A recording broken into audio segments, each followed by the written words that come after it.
Hello student, नमस्कार। I M C ए के sir from के कॉमर्स अकेडमी नासिक। दोस्तों, के कॉमर्स अकेडमी में आपका स्वागत है। फिलहाल हम जानने वाले एक नए सब्जेक्ट के बारे में। Students, F Y B com फिलहाल जो NEP 2020 that is national education policy 2020 apply कर दिया गया है, उसके हिसाब से एफ वाई बी कॉम का सेमेस्टर नंबर 1 में कॉस्ट अकाउंटिंग 1 जो सब्जेक्ट है उसका आज हम देखने वाले KYS that is know your subject जान लेते हैं। बच्चों, परमानेंट डायलॉग आपने सुना भी होगा इसके पहले, शादी के पहले लड़की को और पढ़ने के पहले सब्जेक्ट को जानना जरूरी है मेरे भाई। तो आपने जाना या नहीं, लेकिन हम आपके लिए इंफॉर्मेशन लेकर आए हैं डिटेल में। लेट्स सी, देखते हैं इस सब्जेक्ट के अंदर कंटेंट क्या है और लेना चाहिए या नहीं लेना चाहिए, ये भी बड़ा सवाल है। सो स्टूडेंट्स, कॉस्ट अकाउंटिंग ये जो पार्ट है बेसिकली कॉस्टिंग से रिलेटेड, और इसको नॉर्मली कॉस्टिंग बोला जाता है शॉर्ट में। सो स्टूडेंट्स, अगर आप CMA कर रहे हो या करना चाहते हो, सो CMA मतलब कॉस्ट मैनेजमेंट अकाउंटेंट, ये जो प्रोफेशनल कोर्स है, अगर आप वो परस्यू कर रहे हो तो डेफिनेटली आपको ये सब्जेक्ट लेना ही चाहिए। दूसरी चीज़, सर हमने कॉस्ट अकाउंटिंग के लिए मतलब CMA कोर्स नहीं कर रहे तो क्या हम ले सकते हैं? बच्चों, अगर आपको सॉल्विंग पसंद है ज़्यादा, अगर आपको लर्न करना, रट्टा करना ज़्यादा पसंद नहीं है या फिर ज़्यादा नहीं जमता लेकिन सॉल्विंग करना पसंद आता है, ज़्यादा से ज़्यादा न्यूमेरिकल्स हो, सॉल्विंग हो, तो डेफिनेटली आपको कॉस्ट अकाउंटिंग का सब्जेक्ट लेना चाहिए। और इसके अलावा सपोज आपकी खुद की इंडस्ट्री है या फिर फ्यूचर में मैन्युफैक्चरिंग वगैरह में आप एंट्री करना चाहते हो, then you should select this subject which is cost accounting. ठीक है, लेट्स सी, देखते हैं इस सब्जेक्ट में क्या दिया है। और स्टूडेंट्स, अगर आपको कुछ क्वेरी भी हो इससे रिलेटेड तो ये नंबर सेव कर लो 8483822271। इस नंबर पे कॉल मैसेज करके व्हाट्सअप करके आप आपके क्वेरीज पूछ सकते हो। ठीक है, so let's see, FY BCom semester number 1, इसमें basics of cost and management accounting and material accounting subject का ऐसा लंबा चौड़ा नाम है, मैंने शॉर्ट में कॉस्ट अकाउंटिंग लिखा हुआ है। बच्चों, इसके पहले NEP आने के पहले सेकेंड ईयर से सब्जेक्ट हुआ करता था। ठीक है, सेकेंड ईयर से हुआ करता था ये subject which is cost accounting, but अभी फर्स्ट ईयर सेमेस्टर नंबर 1 से ये सेमेस्टर आपको दिया गया है। सो ये जो सब्जेक्ट है 4 क्रेडिट स्कोर के लिए है। 4 क्रेडिट स्कोर के मतलब ऑफकोर्स मेजर सब्जेक्ट है, इंपॉर्टेंट सब्जेक्ट है आपके लिए वो। उसमें क्या क्या दिया है, CO1, CO2, CO3 क्या है अपने को क्या पता नहीं भाई, कुछ नहीं पता। अब देखते हैं कंटेंट। देखो, कंटेंट में सबसे पहले basics of cost and management accounting. Students, सिर्फ कॉस्ट नहीं, मैनेजमेंट अकाउंटिंग के भी बेसिक कंसेप्ट है इसमें। सो आप देख सकते हो कॉस्ट अकाउंटिंग से रिलेटेड, कॉस्ट, अरे भाई हाँ, cost, costing, cost accounting, cost accountancy और मैनेजमेंट अकाउंटिंग, मतलब ये बेसिक कंसेप्ट है। पहले तो हर एक वर्ड का मीनिंग समझना ज़रूरी है कि समझ तो लेते हैं कि वो एग्जैक्टली है क्या। और वो होने के बाद अगर हम पढ़ने वाले हैं कॉस्ट अकाउंटिंग, इसके पहले हम फाइनेंशियल अकाउंटिंग पढ़ा करते थे बट वो अभी आउटडेटेड हो गया, तो फाइनेंशियल अकाउंटिंग के minus point that is limitation हम पढ़ेंगे। नेक्स्ट, कॉस्ट अकाउंटिंग के ऑब्जेक्टिव, मतलब कॉस्ट अकाउंटिंग क्यों किया जाता है। सो सबसे इंपॉर्टेंट तो ये होता है कि कोई एक सिंगल पर्टिकुलर प्रोडक्ट है, वो पर्टिकुलर प्रोडक्ट का कॉस्ट फाइंड करना है, ये हमारा इंटेंशन है, इसके साथ कॉस्ट अकाउंटिंग किया जाता है। Advantages and limitation of cost accounting, तो कॉस्ट अकाउंटिंग से रिलेटेड पॉजिटिव नेगेटिव दोनों भी साइड हम देखेंगे, कॉइन की दो ही साइड्स, दोनों side that is advantage and limitations. And फिर दिया हुआ difference between financial accounting and cost accounting which is one of the important question for your exam.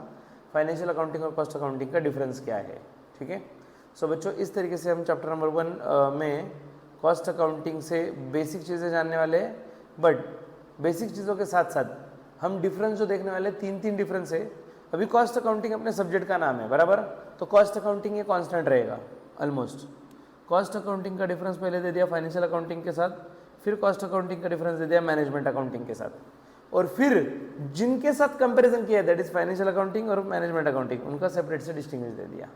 ठीक है, सो स्टूडेंट, साथ ही साथ cost unit, cost centre, management accounting का scope, cost accountant का क्या एग्जैक्टली रोल है और मैनेजमेंट अकाउंटेंट का क्या फंक्शन है, ये हम डिटेल में देखने वाले हैं।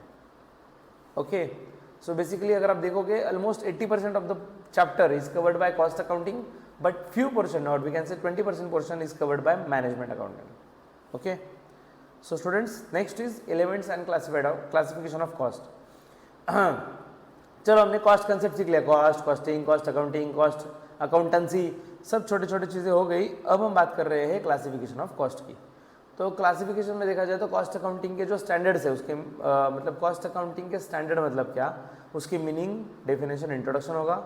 उसके बाद कॉस्ट अकाउंटिंग स्टैंडर्ड जो अभी अभी हमने देखे उसके इम्पोर्टेंस, उसका importance, and the most important thing elements of cost. बच्चों कोई भी कॉस्ट कैसे बनता है, तीन चीज़ों से, मटेरियल, लेबर और एक्सपेंसेस, ये तीनों को मिला के कॉस्ट बनता है, ठीक है। तो उसके हम क्लासिफिकेशन भी देखेंगे एंड लास्ट में segregation of cost into elements. और फिर जो कॉस्ट है उसको जो सेग्रीगेशन किया जाता है एलिमेंट्स में, डिफरेंट डिफरेंट एलिमेंट्स में, जैसे कि मटेरियल है, लेबर है, एक्सपेंसेस है, तो इसमें जो डिवाइडेशन किया जाता है वो पार्ट दिया हुआ है चैप्टर नंबर 2 में। Next third chapter cost sheet, which is one of the very important question for even numerical question. So देखो बच्चों, cost item and non cost item, cost item, non cost item, cost sheet में हम सब चीज़ें देखेंगे कि cost item कौन से है, नॉन कॉस्ट आइटम कौन से है, उसका क्या करना है। साथ ही साथ कॉस्ट शीट का पहले फॉर्मेट देखिए, दैट इज प्रोफॉर्मा। तो हम प्रोफॉर्मा देखेंगे कि कॉस्ट शीट कैसा होता है, उसका स्ट्रक्चर कैसा होता है, उसमें क्या क्या चीज़ें ऐड की जाती है, वो सब उसमें नजर आएगा। Next preparation of cost sheet with adjustments. भाई सिर्फ प्लेन वाला कॉस्ट शीट नहीं, cost sheet with adjustments.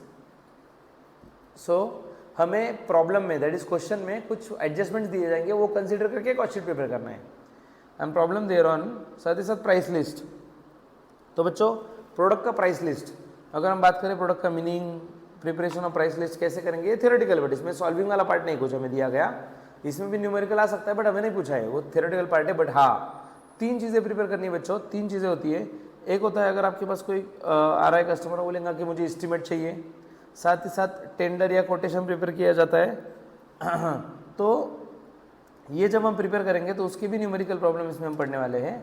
So problems there on, estimate कैसे बनाया जाता है उसके प्रॉब्लम्स, देन टेंडर या कोटेशन कैसे बनाते हैं उसका प्रॉब्लम, प्रॉब्लम मतलब न्यूमेरिकल्स क्वेश्चन, ओके। नहीं तो आप बोलोगे सारा पहले ही प्रॉब्लम बोल रहे, कैसे सॉल्व होगा।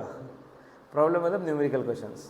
सो meaning difference between tender and, tender का मतलब क्या, कोटेशन का मतलब क्या, उनका प्रिपरेशन कैसे किया जाता है, उसका प्राइसिंग कैसे किया जाता है, नहीं ये सब टेंडर कोटेशन हुआ। Next numerical problem, finally cost sheet पे न्यूमेरिकल क्वेश्चन एग्जाम में आएगा ही आएगा, एस्टीमेट पे आ सकता है, टेंडर और कोटेशन पे भी आ सकता है विथ नेसेसरी एडजस्टमेंट। सो बच्चों न्यूमेरिकल प्रॉब्लम पूछे जाएंगे ऑफकोर्स चैप्टर नंबर 2 पे, कॉस्ट शीट पे क्वेश्चन आएगा, एस्टीमेट, टेंडर, कोटेशन, इसमें से किसी एक पे क्वेश्चन आ सकता है। Next is material accounting. बच्चों नाम में ही उसका मीनिंग है मटेरियल अकाउंटिंग, मतलब मटेरियल से रिलेटेड है। सो देखो material is an element of cost. Material बहुत इंपॉर्टेंट पार्ट है कॉस्ट का, क्योंकि कॉस्ट किसी भी प्रोडक्ट की कॉस्ट है। फॉर एग्जांपल मैं बोलूँ ये प्रोडक्ट है, इसका कॉस्ट सपोज 200 रुपये है, इसमें से मेजर कॉस्ट तो मटेरियल का ही होगा, लेबर का कम होगा कंपेरेटिवली, ठीक है। इसलिए दिया हुआ है कि मटेरियल ये बहुत इंपॉर्टेंट कॉस्ट का मटेरियल है। सो मटेरियल स्टोरेज, मटेरियल का जो स्टोरेज है, मतलब हम जो मटेरियल बिजनेस में रखेंगे उसका स्टोरेज की बात दी है। तो स्टोरेज से रिलेटेड कुछ पॉइंट दिए कि स्टोर का लोकेशन कैसे होना चाहिए, स्टोर्स का लेआउट कैसे होना चाहिए, मतलब जो वेयर हाउस हम बनाएंगे स्टोर्स, तो उसका लेआउट कैसा होना चाहिए, स्ट्रक्चर कैसा होना चाहिए, वो भी दिया गया है। क्लासिफिकेशन और कोडिफिकेशन ऑफ मटेरियल, तो बच्चों जो मटेरियल है उसको क्लासीफाई करना, और कोडिफिकेशन, कोडिफिकेशन मतलब वो सिस्टमेटिकली हमें ढूंढते आना चाहिए। अगर अपने पास 1000 मटेरियल है तो उसमें से ढूंढना, उसके लिए क्लासिफिकेशन और कोडिफिकेशन बहुत काम की चीज़ है। Next stores and material record, stores and material records. So students store related हम मटेरियल रिकॉर्ड अकाउंट मेंटेन रखेंगे, मटेरियल अकाउंटिंग में मटेरियल के रिकॉर्ड भी हम मेंटेन रखेंगे, तो वो भी देखा जाएगा। बिन कार्ड एंड स्टोर लेजर, बच्चों बिन कार्ड मतलब डॉक्यूमेंट होता है, स्टोर लेजर या बिन कार्ड वो ऐसे लगाया जाता है रैक को कि अपने पास कितना स्टॉक है, वो भी हम देखेंगे। कॉस्ट अकाउंटिंग स्टैंडर्ड नंबर 6 जो है वो मटेरियल कॉस्ट है, ओके। कॉस्ट अकाउंटिंग स्टैंडर्ड 6 पता ही नहीं था अभी तक, मटेरियल कॉस्ट है। Next calculation of material procurement cost, तो बच्चों मटेरियल जो हमने प्रोक्योर किया, दैट इज परचेस किया, उसका कॉस्ट कैलकुलेशन किया जाएगा इसमें मटेरियल अकाउंटिंग में। Meaning and calculation of landed cost, इसमें नया कंसेप्ट हम देखेंगे, लैंडेड कॉस्ट मतलब क्या।